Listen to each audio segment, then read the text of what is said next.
topics and opinions expressed in the following show are solely those of the host and their guests and not those of W4CY Radio, its employees, or affiliates. We make no recommendations or endorsements for radio show programs, services, or products mentioned on air or on our web. No liability, explicit or implied, shall be extended to W4CY Radio or its employees or affiliates.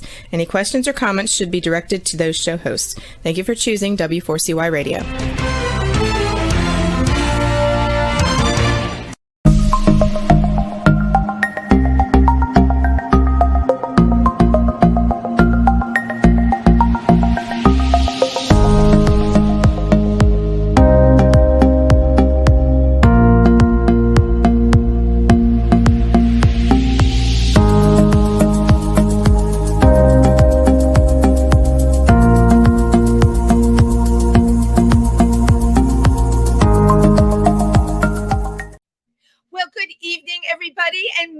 To Triversity Talk. I am your hostess with the mostest, Wendy Stewart, and thank you so much for joining us on this Wednesday evening.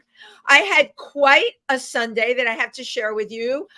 Thank you to everyone that was in New York that came to the Imperial Court of New York's Christmas in July. As many people have noticed, this Christmas in July has become a really big thing.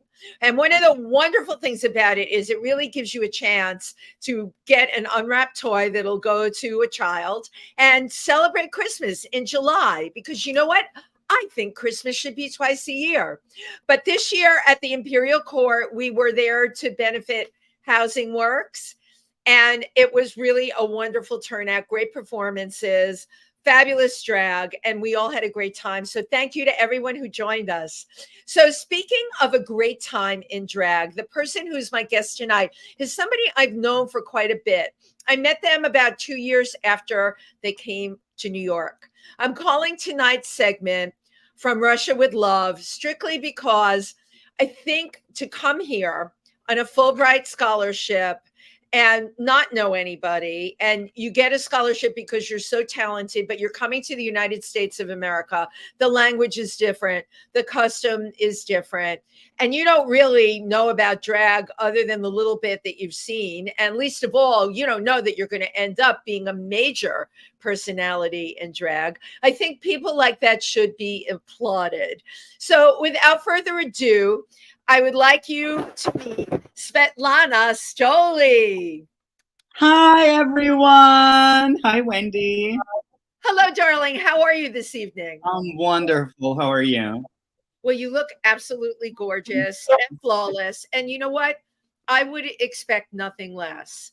I remember the first time I met you, you were living in Harlem, and you had a room in my friend's apartment, and it was kind of up these little stairs, and all along the stairs were these tiny little pairs of shoes. You had all your shoes lined up. Yes. Well, listen, it's New York. You have to utilize the space. Exactly right. And the shoes were pretty, and I hated you because your feet were smaller than mine. So there. What size are you? Oh, you had to out me on a national show. You had to. I am a woman's 10. Ooh, that is big. That's Svetlana.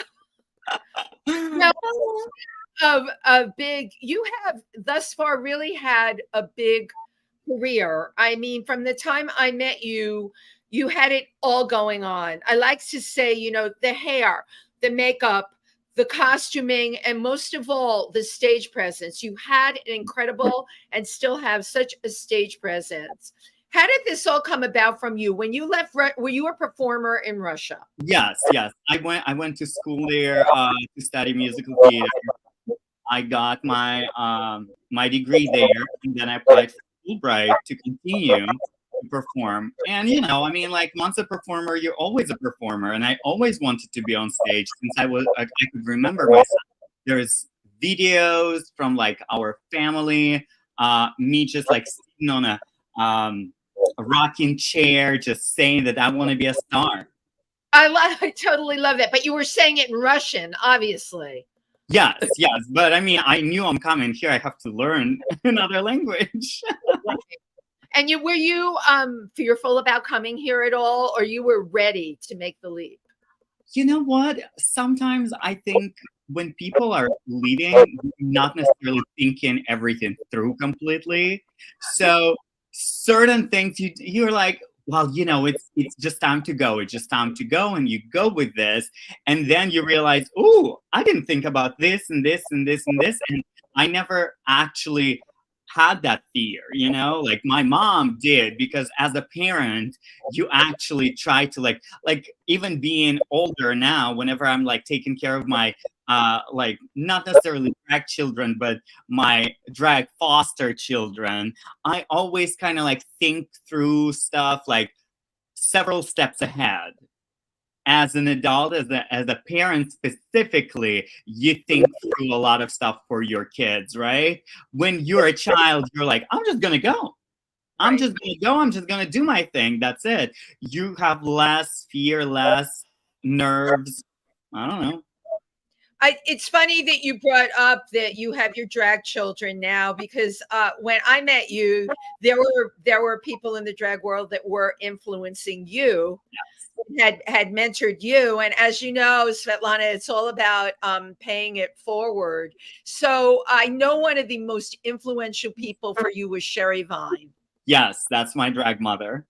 She is first of all a wonderful performer. So how did you meet Sherry, and how did you get started working with Sherry? So when I came to New York and I started doing drag, I chose my name, Svetlana Stoli, right? And it was the time when I believe his name is Dan Savage or Dave Savage. I forgot what's his name, like personally. He started this kind of like a war on Stoli because of like Russia being anti-gay, like let's not support this brand of vodka in our bars and all of that. And it was so silly, but it kind of like lined up with me.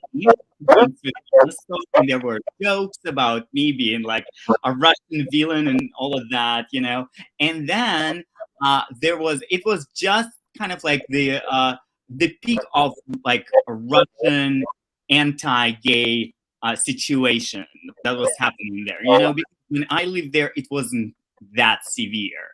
Like it was 2 years after I left.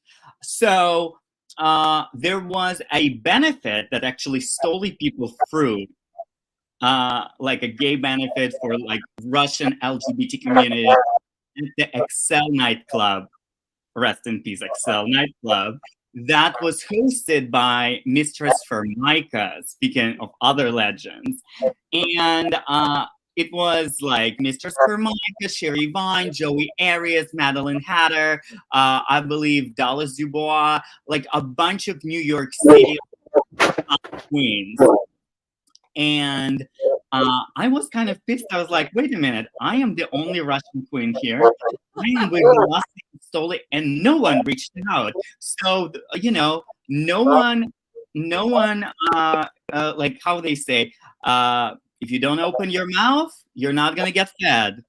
Right. So I did that, and immediately the person reached out to me, and they asked me to be a part of that. So I went there and I met Sherry there, and Sherry was very happy to meet me. She loves her international fans, And so the next thing was she invited me to be in her music video. Which music video was that? I think it was like Twerk Bitch. Twerk.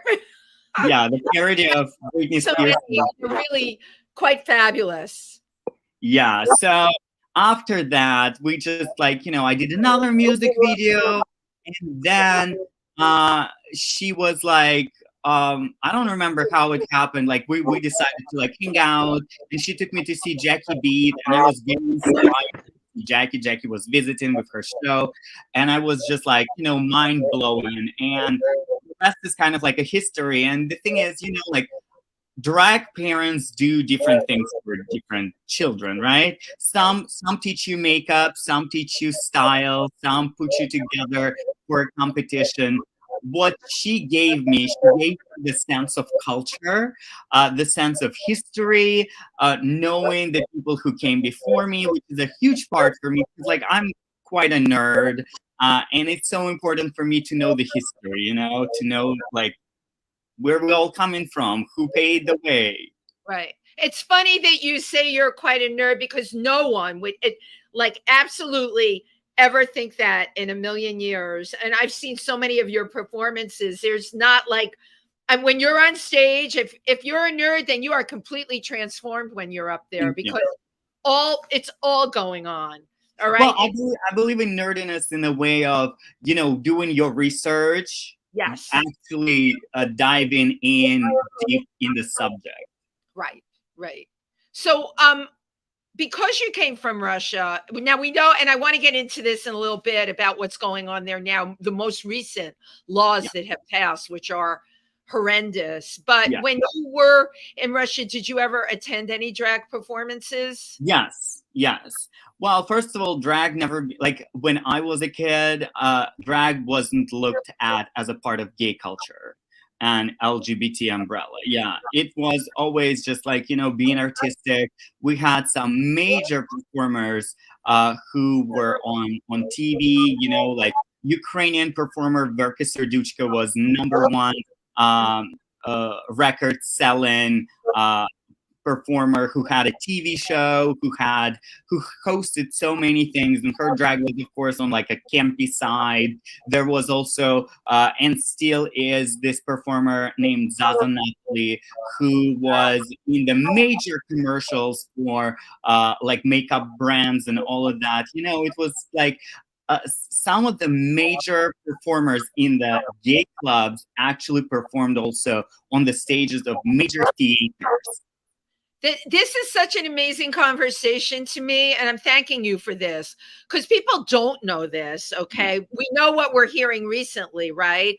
And well, I mean, things are changing. Things are changing drastically. Like it's definitely not going anywhere forward.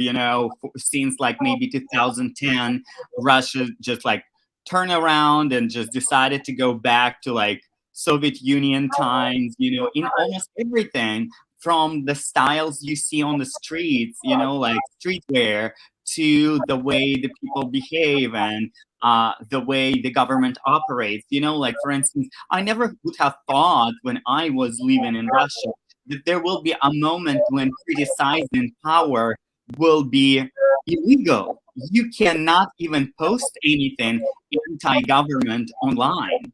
Right. Or you can be arrested there now. Well, I mean, I believe you getting a fee, and I mean, there's like a lot of things that's going to happen. I cannot even speak with confidence of like what actually repercussions will be, because I don't live there, But I mean, freedom of speech, like in 90s and early 2000s, was a thing.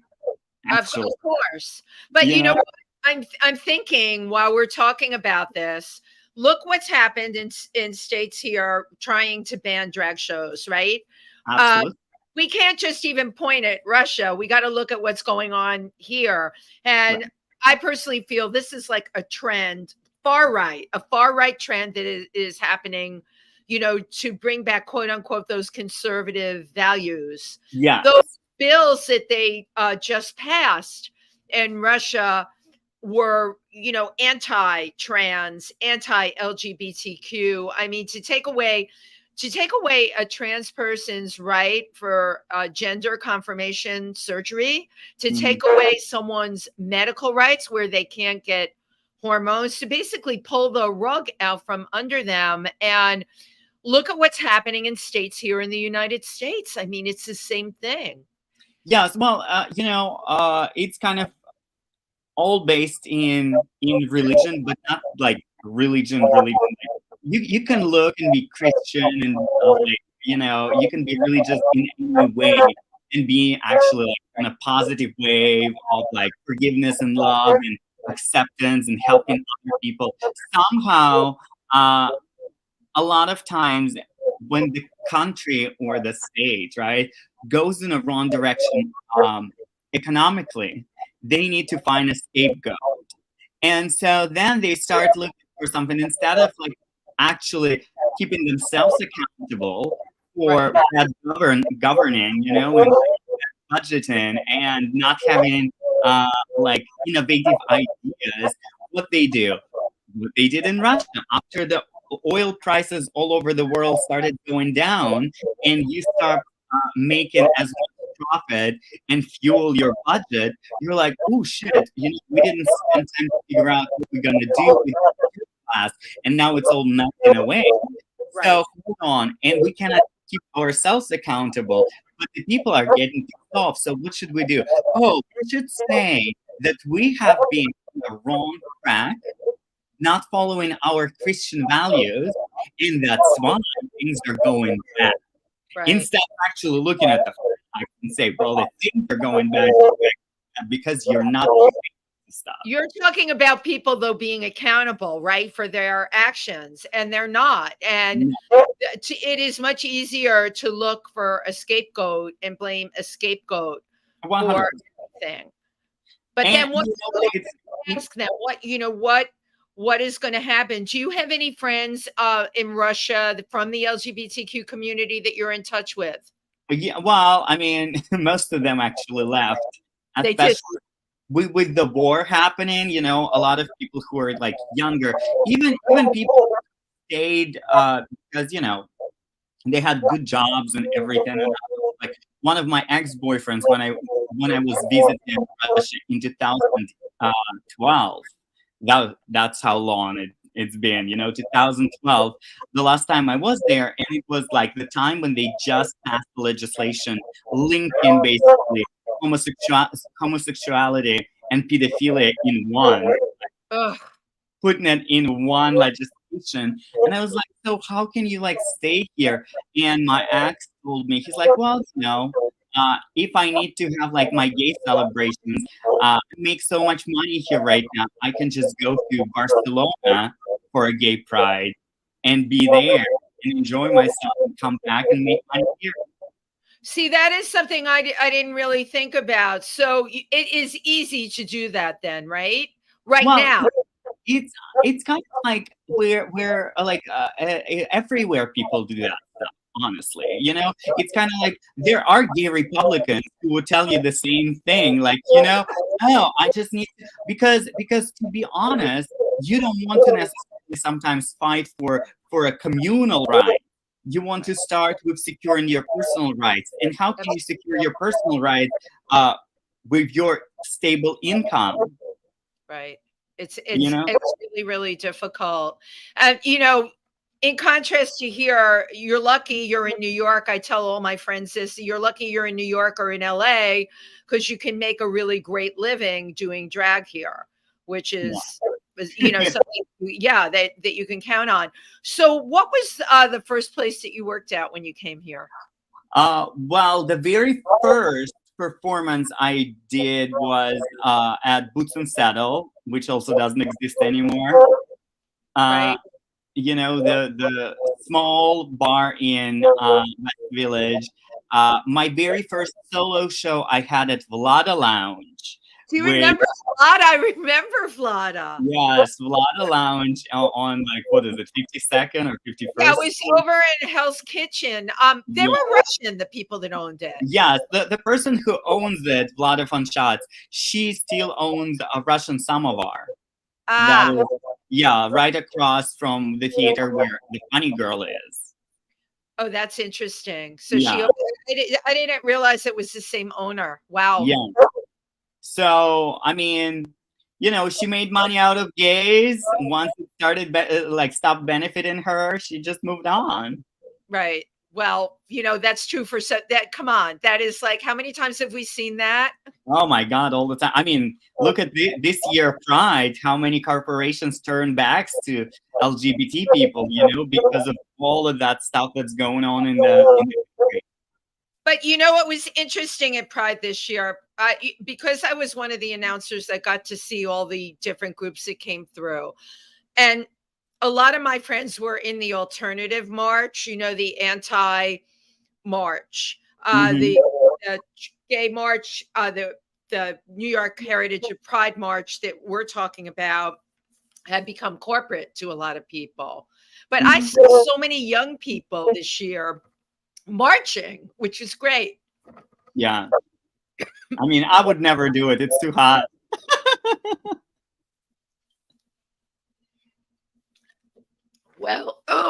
I'm losing my voice. Keep talking. All right. A little adjustment. A little adjustment. No, I mean, I cannot imagine any more different pride parade because it's too much sometimes. Right. Exactly. I don't know what's going on with my voice. I do know. Oh my God. No. Oh my God. It was all that talk about you working at Senor Frogs. I have a frog. Right. Mm. Thank you, Alan. Yeah, that's much better, and I'll take a lozenge. So, this year for Pride, what did you do? Tell me the performances you did. So actually, this year has been quite challenging for me personally, because I'm working at Lucky Chang's till like the August of last year, and I was an artistic director and a general manager there in a main show, and then I quit, and I was trying to, do producing, and it was quite challenging. And by the spring of this year, I decided, okay, well, you know what?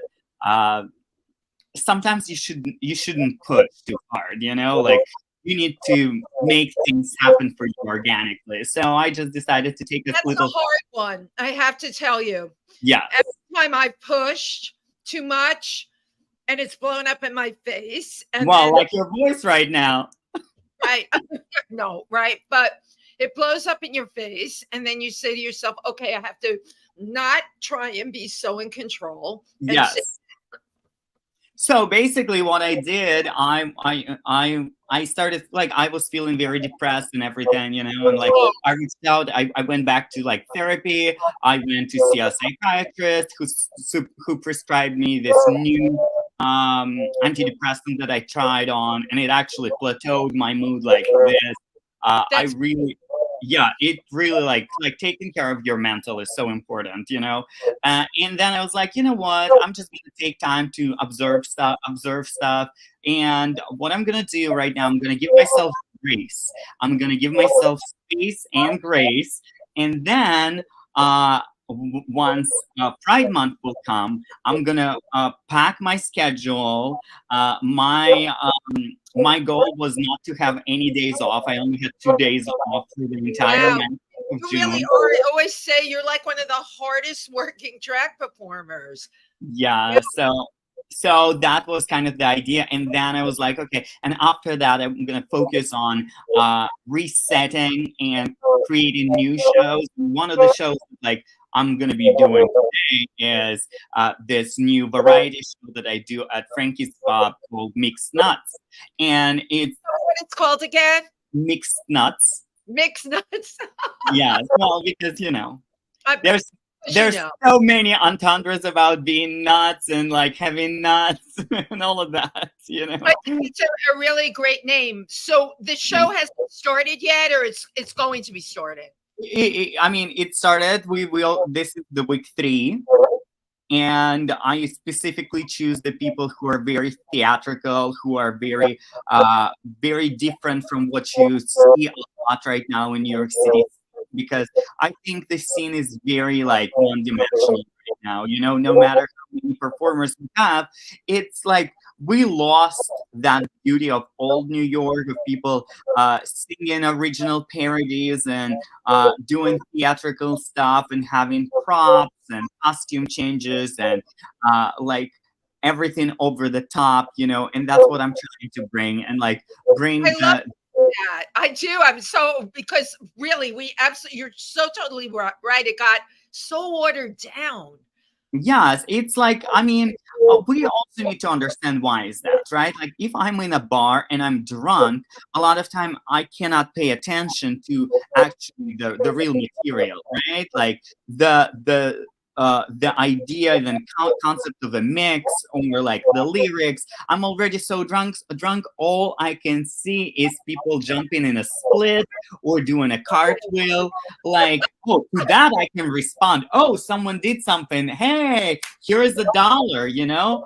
But I want people to actually be engaged, pay attention, and think, and walk away thinking about something. Because we need to remember that drag used to be a political statement, and not just being a drag queen political statement. That people would say, oh, that's enough, but just being that's enough of an activism. Yeah, No, you're totally right. Drag is a political statement. It's also a craft, and it's also an art form. yeah, And a lot of what has happened with drag, and you know this better than anyone, it really became about death drops and cartwheels. yeah, And you need to have something more. But right, again, look at what the audiences are. Those drag brunches, right, became, that's when I would go to see you. They really became the big thing. You sit there, you eat your food, you drink, you get drunk.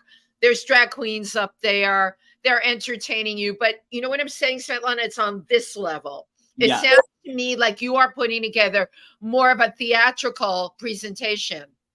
Yes. Well, I'm bringing what I studied, like I'm bringing what I've done all my life, and I'm trying to incorporate that, and that actually sells surprisingly, like when I did stuff like that at Lucky Chang's, me and some of my girlfriends, who are drag queens, right, my queen friends, we would joke that like a lot of things that we do probably like really uh, kind of made for street people because they respond to that. And every time I would go to Hell's Kitchen, I would kind of feel a little uncomfortable because like Hell's Kitchen gays, especially, they're a little like snobby and a little bit too uptight. But honestly, I can say like if you're doing your thing right, it will work. It will work all the time, and so even the people who are looking for those dips and that, like all the acrobatics, when I'm doing my Casey Anthony number, they lose their shit. Yeah, well, there you go, right? The proof is in the performance. Now, Frankie's Pub is run by Frankie Sharp, who I've had. I love Frankie. I think he's very, very dynamic, and he just opened Frankie's Pub. Right. Yes. And for 10 years I've been living in New York. I never actually worked with Frankie. I worked with like Frankie would be working the party for Brandon Voss sometimes, and for whom I used to work, but Frankie never hired me. Frankie never seen me perform. And when I reached out to him with the idea of the show, he at first kind of said, well, we're just using the in-house talent. Then what happened was he was looking for a door person. And it happened to be one of my few days off during June. And I was kind of bored, and I was scrolling Instagram, and I see he's looking for a door person. And I saw that, and I was like, okay, I'll do it. How much you're paying, And he told me how much he's down to pay. And I was like, well, you know what? This is a little below my regular rate. But what we're going to do, I'm going to do it for you if you actually take in consideration my offer about the show. And he said, okay. So once I came there, he said, you got the show. You got the show. This is such a great story. But if you hadn't taken him by his nuts, right? Right. Hello. That's what you have to do. And you right. did, and you did it. Yeah, and he was like, your email was very smart. You hit all the points of like what you wanted to present, as well as like you're very smart to do it this way, basically kind of like tricking him into it. And then when we did the very first show, I felt like he started feeling a little shaky about this, because he doesn't know what's gonna happen, like he hasn't seen me.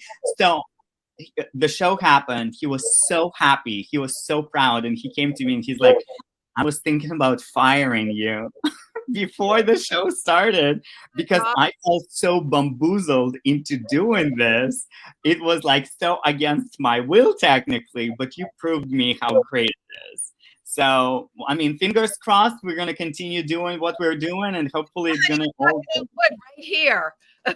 I just knocked on wood for you. Fingers crossed. And that's going to be every Wednesday nights, right? Yeah. Yes. And what time is it? So we start at 8 p.m. Well, we kind of course, we start on drag time. 8:30, we have a show time. Like I don't like to go very late because I really need people not to be completely wasted, and I want people to pay attention. So far, it happened to be a 2-hour show, which is also a rarity in New York City. I just cannot stop. I keep doing numbers, and like I'm not that girl who does roulettes and asks for people's requests because I have material that I want to feed you, before I'm asking you to help me out because I didn't plan the show. No shade to other performers. Right. But 2 hours that's a really hefty show that you're Yes. putting together. And Usually about 3 to 4 costume changes, full wig changes, the Right. concept, there's live singing, there is some acrobatics, there are always special guests. We also utilize the digital. We have some videos that we put on, just to entertain, because some of the people I booked, I worked with them throughout the pandemic, and they have some digital material that why not to see that? Oh, absolutely. Who are some of the performers you're working with in this show? Carrie Kerning, who's like my closest drag sister, who's also won the promoter of the year in Orlando at Miss National Comedy Queen as the best promoter. Last week I had Miss Juicy Liu, who is a current training Miss Big Adam's Apple, which is a prelim of yes, the names of it all. Today is my drag child, Bones, who was on Project Runway. They're an incredible performer and also a designer. Next week I have Sherry Poppins, who's a fabulous comedy queen.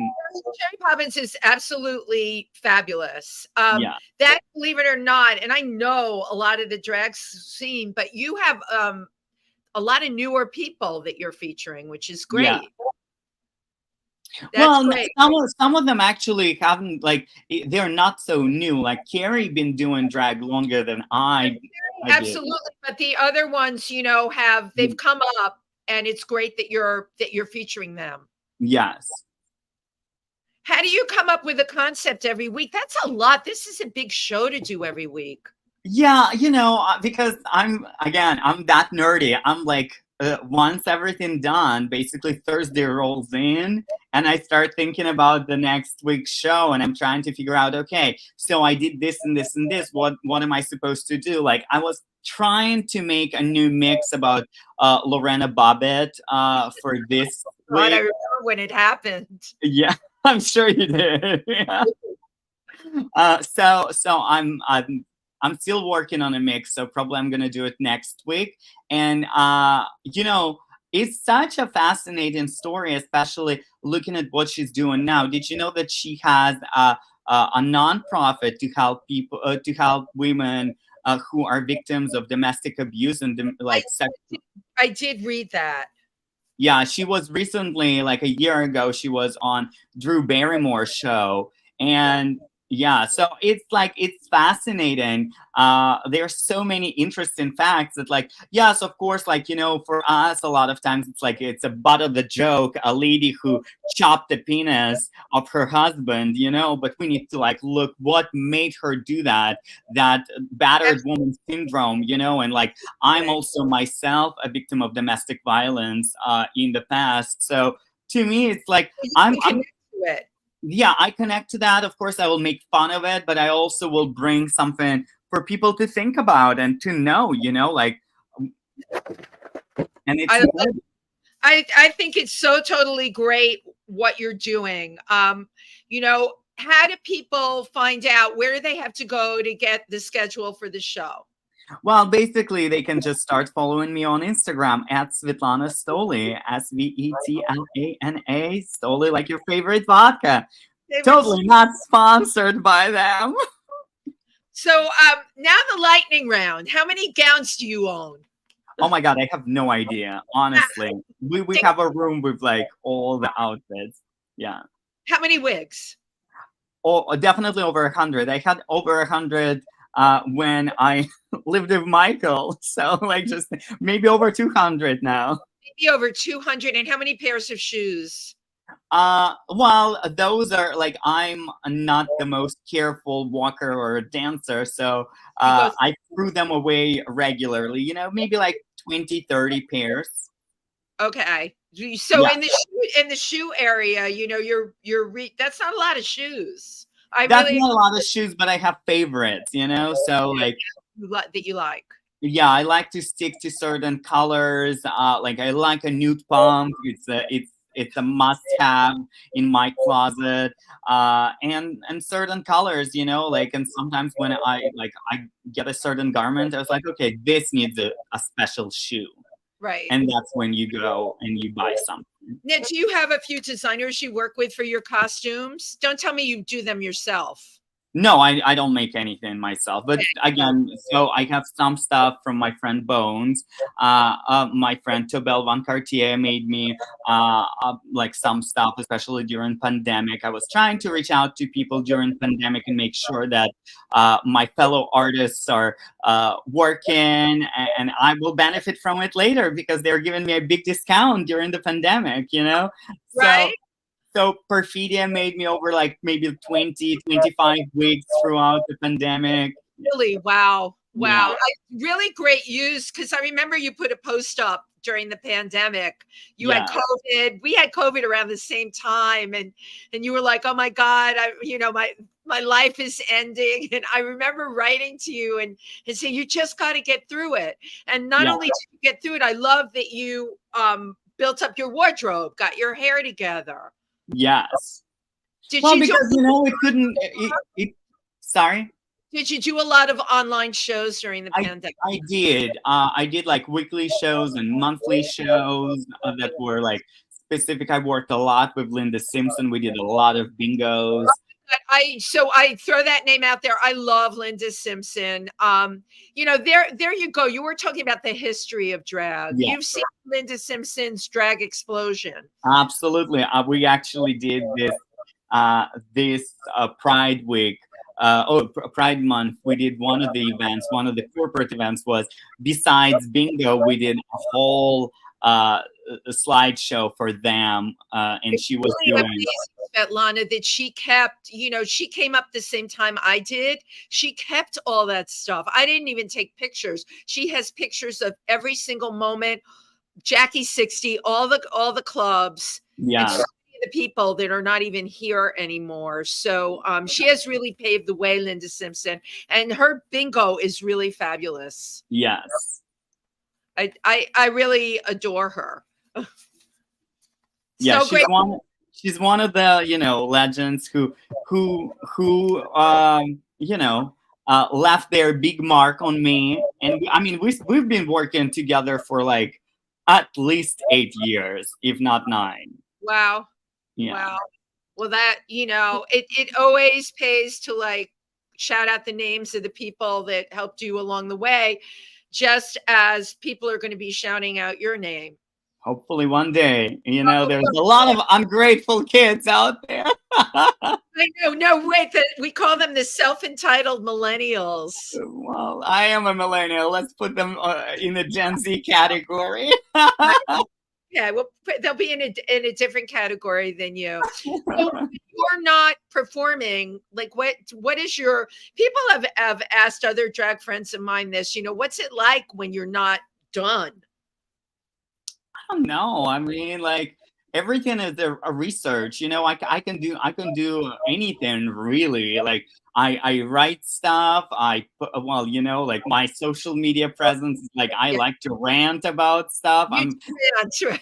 Yeah, it's like, I guess in that way, I'm following the steps of Lady Bunny. I have a lot to say, especially on political field. No, but you know what? We need to hear you. We need to hear that. It's really good to be vocal, especially now more than ever. And I believe, like you do, that drag is a great political platform. Yes. Now, I didn't know if you did this or not. Do you do drag story hours? No, I don't like kids. Yeah. You shouldn't do drag story out. You just I'm not, well, I mean, I've done, maybe that's a bad thing to say. I've done like people's kids' birthdays, like 10-year-old girl and like 3-year-old boy. I've done it all. I know how to tone it down. I just Right. personally don't necessarily see it the way a lot of people see. I enjoy dealing with adults. You know, like what I produce is for adults, kids. Wonderful, great. Like I feel like some of the people who are doing the story hour, they don't even like give what the kid want to see if it's a drag performer for a kid. You know, like I think you should be really going off and give them like a clown experience. But I mean, it's a whole different story. I like I'm, you know, Not, washing off. listen, not your thing, not your thing, as we say. No. Well, I really loved catching up with you. I haven't seen you in a while, and this is a great way to see people that you haven't seen in a while. Yeah. And I love that you're doing the Wednesday nights at Frankie's Pub. I actually contacted Frankie, and then I need to follow up because the Imperial Court, we like to do something called meet, greet, and repeat, where we pick a venue and we just show up, you know, all in rhinestones and everything. Right. So I'm thinking I would like to come on one of your Wednesday nights. That would be perfect. That would be amazing. Yes. I'll mention it to him. Yeah, I think that would be really, really great. We just come and we drink and hang out, and yeah, and I want to see the venue in any event, you know. Yeah, and it's very cute. It's very cute. It's a tiny venue, but it's very cute. Right. And it's Frankie's Pub. It's like a pub venue. Yeah. Well, listen, Merlin, I know you got to get rocking and rolling. Really great having you on tonight. Have a great show tonight. Thank you so much. Thank you. Great catching up with you, Wendy. Always, and stay in touch. All right. Bye-bye. Thank you, everybody.